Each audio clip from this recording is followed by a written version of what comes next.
আমরা বলবো আল্লাহ তুমি প্রশ্ন করার আগে তোমার একটা কথা বলি, আমারে কিছু জিজ্ঞেস করো না, আমি সব করেছি। এমন কোন পাপ নাই যে পাপ আমারে দিয়ে হয় নাই। তোমার রহমত দিয়ে তুমি জান্নাতে পাঠাবা, তোমার দয়ায় জান্নাতে যেতে চাই, আমল দিয়ে না। পারবেন বলতে?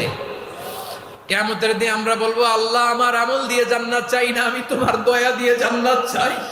কঠিন বিপদ যদি যখন বিশ্বনবী পড়তেন তখন কি করতেন?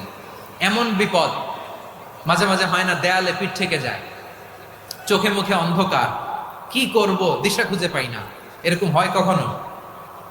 হ্যাঁ, আপনাদের হয়? হয় না? তো জান্নাতে আছেন আপনারা। হয় হয় এরকম হয়েছে না যে দেয়ালে পিঠ থেকে গেছে, চোখে মুখে অন্ধকার, কই যাব, কি করব, বাঁচানোর কেউ না, এরকম হয়েছে কখনো আপনাদের? যদি হয় তাইলে এটার সলিউশন বলবো, না হইলে তো এগুলো বলে লাভ নাই। হয় হয় হয় বিশ্বনবী এরকম কঠিন বিপদে পড়েছেন জীবনের কিছু কিছু মুহূর্তে। ওই মুহূর্তে বিশ্বনবী স্পেশাল দুইটা দোয়া পড়তেন। এই দোয়াগুলো আপনাদেরকে জানিয়ে দেয়। বিশ্বনবী বলেন, কঠিনতম বিপদে যখন পড়বা, দেয়ালে পিঠ থেকে যায়, চোখে মুখে অন্ধকার, বাঁচার কোনো উপায় নাই, তখন করবা লা ইলাহা ইল্লা আনতা সুবহানাকা ইন্নী কুনতু মিনাজ জালিমিন। আল্লাহ তুমি ছাড়া কোনো ইলাহ নাই, তুমি পবিত্র, নিশ্চয় আমি জালিমদের অন্তর্ভুক্ত। সুবহানাল্লাহ বলেন। এই দোয়া সাইয়েদনা ইউনূস আলাইহিস সালাম পড়েছিলেন যখন মাছের পেটে ছিলেন। কিসের পেটে? এবং অনেক মুফাসসিরিন ইকরাম বলেছেন, অনেক আহলুল ইলমরা বলেছেন এটা হচ্ছে ইসমে আজম। ইসমে আজম এমন দোয়া যেটা দিয়ে দোয়া করলে আল্লাহ দোয়া কবুল করে, কিন্তু এটা কোনটা এটা নিয়ে ইখতিলাফ আছে। কোন আহলুল ইলম বলেন এই লা ইলাহা ইল্লা আনতা সুবহানাকা ইন্নী কুনতু মিনাজ জালিমিন এটা হচ্ছে ইসমে আজম। সাইয়েদনা ইউনূস আলাইহিস সালাম পড়েছেন, আপনারা পড়েননি? তুফান হইলে পড়েন না? আমাদের এলাকায় তো এটা খুব, এটার উপর ব্যাপক আমল আছে। পটুয়াখালীতে কি অবস্থা বলেন? পড়েন পড়েন পড়েন পড়েন। একটা গল্প শুনেছিলাম, পাক হানাদার বাহিনী যখন বাংলাদেশে অ্যাটাক করত, ৭১ সালের ঘটনা বলতেছে, আমরা তো দেখি নাই, শুনছি আর কি। ৭১ যদি দেখতাম এতদিনে রাজাকার হয়ে যেতাম। আল্লাহ আমাদেরকে বাঁচাই দিছে, আল্লাহর মেহেরবানি, ঠিক কিনা বলেন? মন মতো হইলে মুক্তিযোদ্ধা, মন মতো না হইলে রাজাকার। কত কিছু দেখলাম এই শাহবাগের বুকে। আল্লাহ, ৭১ সালে দেখি নাই, আমরা শুনেছি পাক হানাদার বাহিনী জিজ্ঞেস করত মুসলিম না অমুসলিম চেক করার জন্য, বলতো কালেমা বল, কালেমা বাতাও। তো যারা কালেমা বলতে পারতো পাকিস্তানি বাহিনী নাকি ওদেরকে ছেড়ে দিত, শুনেছি। তো একজনকে, এক বাঙালিরে পেয়ে তার মাথার মধ্যে বন্দুকর নল ধরে বলতেছে কালেমা বল সালে, কালেমা বাতা, কালেমা বল। তো ভয়ের চোটে এই দোয়া পড়া শুরু করছে। ও পড়তেছে লা ইলাহা ইল্লা আনতা সুবহানাকা ইন্নী কুনতু মিনাজ জালিমিন। পাকিস্তানি বলে সালে ইয়ে তো মুসিবত কা কালেমা है। বাঙালি কয় হাম তো ভি মুসিবত মে হ্যায়। পাকিস্তানি বলে বেটা কোন দোয়া বললি, এটা তো মুসিবতের কালেমা। কয় আমিও তো মুসিবতে আছি, আমার মাথার মধ্যে বন্দুক ধরে তুমি আমার কালেমা জিজ্ঞেস করো, এখন কোনটা কালিমা আর কোনটা কি দোয়া, আমার হুশ আছে নাকি? প্রিয় ভাইরা, আসলে এটা দুআউল মুসিবা, বিপদে পড়লে এ দোয়া পড়তে হয়। লা ইলাহা ইল্লা আনতা সুবহানাকা ইন্নী কুনতু মিনাজ জালিমিন, এটা পড়বেন আপনারা। এই দোয়া পড়ে সাইয়েদনা ইউনূস আলাইহিস সালাম মাছের পেট থেকে রক্ষা পেয়েছিলেন। রক্ষা করেছিল কে?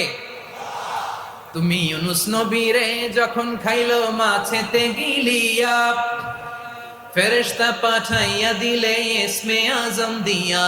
প্রাণে ছিল যাহার ভয় সেথা পাইল আশ্রয়, প্রাণে ছিল যাহার ভয় সেথা পাইল আশ্রয়। মাছের পেট হতে সে যে পেল পরিত্রাণ। আল্লাহু আল্লাহু তুমি জাল্লে জালালুহু, শেষ করা তো যায় না গে তোমার গুণগান। আল্লাহু আল্লাহু সুবহানাল্লাহ পড়ে। লা ইলাহা ইল্লা আনতা সুবহানাকা ইন্নী কুনতু মিনাজ জালিমিন। বিশ্বনবী বললেন দেয়ালে পিঠ থেকে গেলে চোখে মুখে অন্ধকার, বাঁচার কোনো উপায় নাই, তখন এই দোয়াটা করতে হবে। এই দোয়া পড়ে আল্লাহর কাছে ফরিয়াদ করলে বিপদ মুক্ত করবেন কে?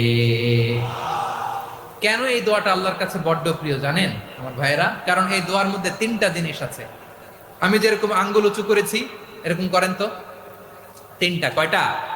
তিনটা। এক নম্বরে হচ্ছে তাওহীদ, দুই নম্বরে তাসবিহ, তিন নম্বরে তাকরীর। আই রিপিট, আবারও বলছি, এক নম্বরে তাওহীদ, দুই নম্বরে তাসবিহ, তিন নম্বরে তাকরীর।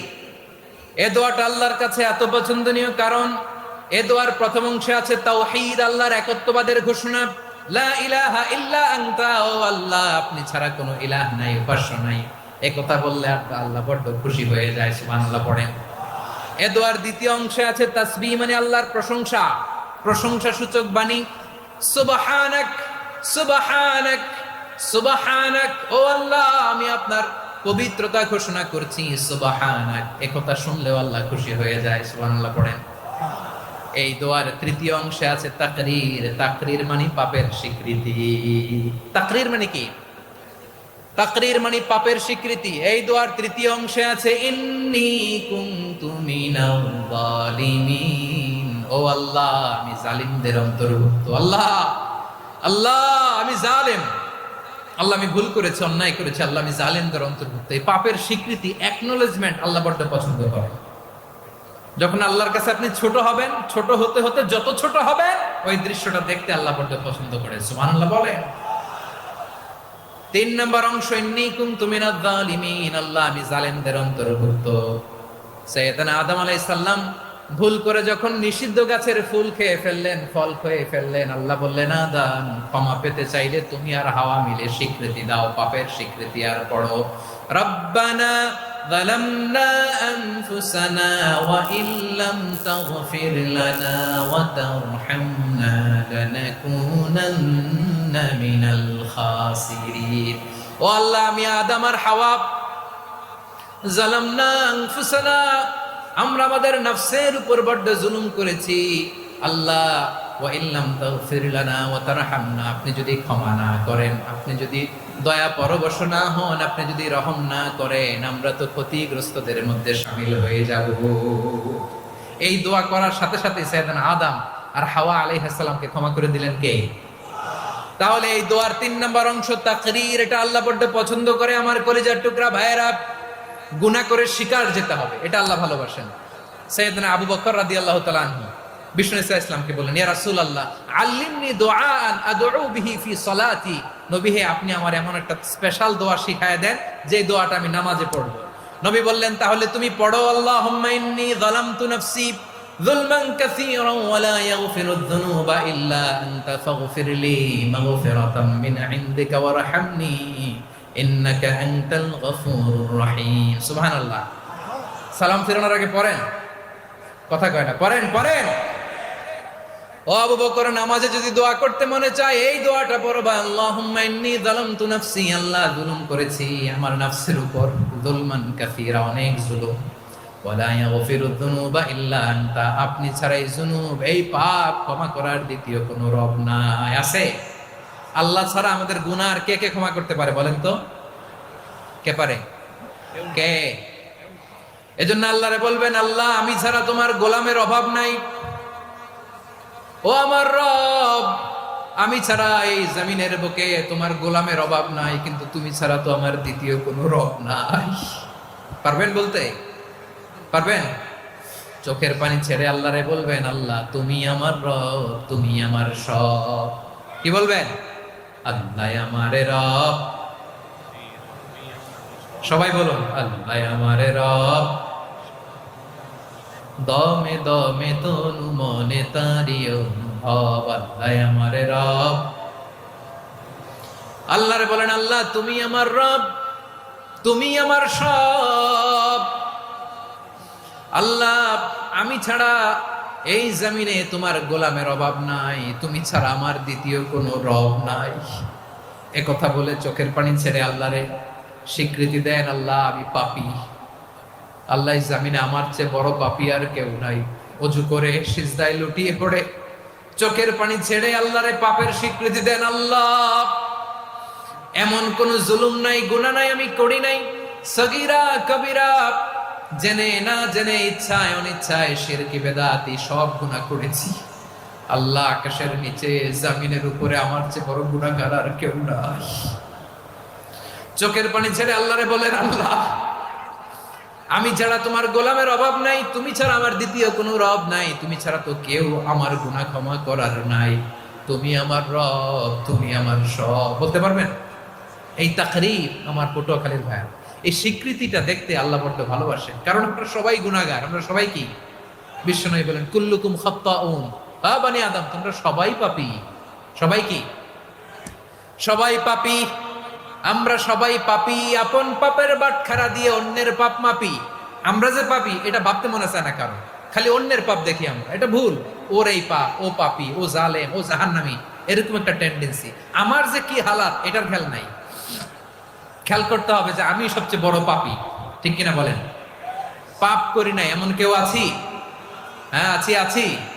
কেউ না জানলেও জানে কে আমার পাপের ঘটনা? পৃথিবী না জানুক আমি তো জানি, আমি কি পাপ করেছি। হায় ও আমার কলিজার টুকরা ভাইয়েরা, মাথাটাকে নিচু করে জীবনের সব গুনার ফিরিস্তিগুলো একটা একটা করে স্বীকার করে আল্লাহরে বলেন, আল্লাহ আমি পাপী। আল্লাহ আমার চেয়ে বড় পাপী এই দুনিয়াতে কেউ নাই। আকাশের নিচে জমিনের উপরে আমার চেয়ে বড় পাপী কেউ নাই। একটা একটা করে আল্লাহ স্বীকার করি আমি পাপী। সব পাপের স্বীকৃতি দিলাম। পৃথিবী না জানুক আমি তো জানি, আমি কি পাপ করেছি।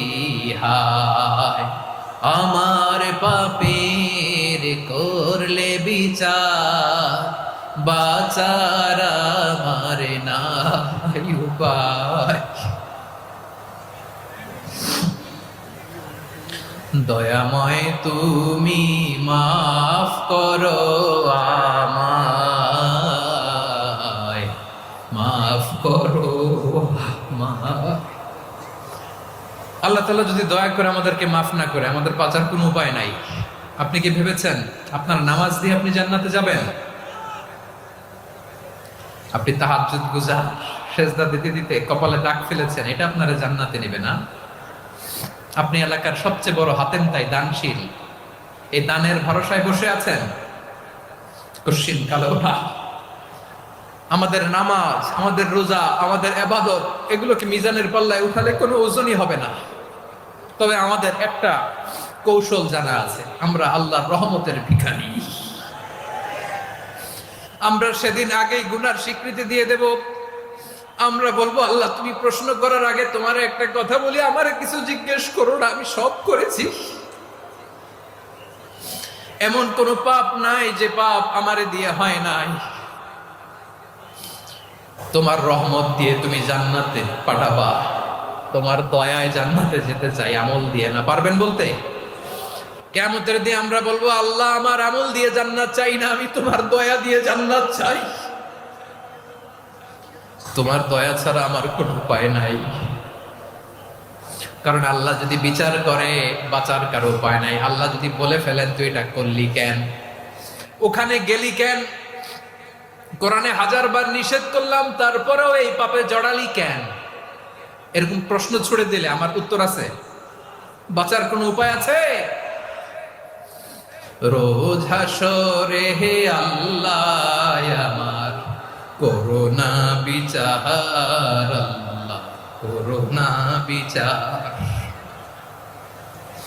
বিচার চাহি না তব দয়া চাই, এ গুনাহগার, আল্লাহ করোনা বিচার। আপনার আমল দিয়ে জান্নাতে যাবেন? কি দিয়ে যাবেন? আল্লাহর দয়া দিয়ে। আল্লাহর রহম আর দয়া ছাড়া কেউ জান্নাতের চেহারাও দেখতে পাবে না। আমার প্রিয় ভাইরা, এই দোয়া আল্লাহর কাছে পছন্দনীয় হওয়ার কারণ তিনটা। দোয়ার প্রথম অংশে আছে তাওহীদ, আল্লাহর একত্ববাদের ঘোষণা। এই দোয়ার দ্বিতীয় অংশ আছে তাসবিহ, আল্লাহর প্রশংসা সূচক বাণী। এই দোয়ার 3 নাম্বার অংশ পাপের স্বীকৃতি। তাহলে আমরা সবাই গুনাহগার, আমরা আল্লাহর কাছে পাপের স্বীকৃতি দিয়ে বলবো, ও আল্লাহ ইন্নী কুনতু মিনাজ জালিমিন, আমরা জুলুম করেছি, পাপ করেছি, অন্যায় করেছি, আল্লাহ বুঝতে পারি নাই, শয়তানের ওয়াসওয়াসায় পড়ে, বন্ধুর পাল্লায় পড়ে, নফসের খায়েশ মিটাতে যে আল্লাহ করে ফেলেছি। তুমি গুনাহ না মাফ না করলে আমাদের গুনাহ মাফ করার দ্বিতীয় কেউ নাই, ঠিক কিনা বলেন? এভাবে অনুতপ্ত হয়ে যদি আল্লাহর কাছে দোয়া করেন, দেয়ালে পিঠ থেকে গেছে, কোন রাস্তা নাই বের হওয়া, ওই মুহূর্তেও আপনাকে বিপদ থেকে উদ্ধার করবে কে? বিশ্বনবী চরম বিপদে পড়লে 2টা দোয়া পড়তেন। প্রথম হলো এটা, লা ইলাহা ইল্লা আনতা সুবহানাকা ইন্নী কুনতু মিনাল জালিমিন। এই দোয়াটা আমরা বেশি বেশি পড়ব প্রিয় ভাইরা, রাজি আছেন? সবাই আওয়াজ করে পড়ুন ইনশাআল্লাহ। আমার প্রিয় ভাইয়েরা, বিপদে পড়লে বিশ্বনবী আরো একটা দোয়া পড়তেন, লা ইলাহা ইল্লাল্লাহুল আযীমুল হালিম, লা ইলাহা ইল্লাল্লাহু রাব্বুল আরশিল আযীম, লা ইলাহা ইল্লাল্লাহু রাব্বুস সামাওয়াতি ওয়াল আরদি ওয়া রাব্বুল আরশিল কারীম। এই যে বললাম, রেকর্ড হয়ে গেছে, এখন তো আর ইনস্ট্যান্ট মুখস্থ না হলো, পরে মুখস্থ করে নেবেন। আল্লাহ ছাড়া কোনো উপাস্য নাই, তিনি সমহান মহা সহিষ্ণু। আল্লাহ ছাড়া কোনো উপাস্য নাই, তিনি সমহান আরশের অধিপতি। আল্লাহ ছাড়া কোনো উপাস্য নাই, তিনি আকাশের মালিক, জমিনের মালিক, তিনি সুবিশাল আরশের অধিপতি। সুবহানাল্লাহ পড়েন। এই দোয়াটা কেউ যদি পড়ে যদি এর ওসিলা করে দোয়া করে, তাকে বিপদ থেকে মুক্তি দেয় কে? মনে থাকবে আপনাদের?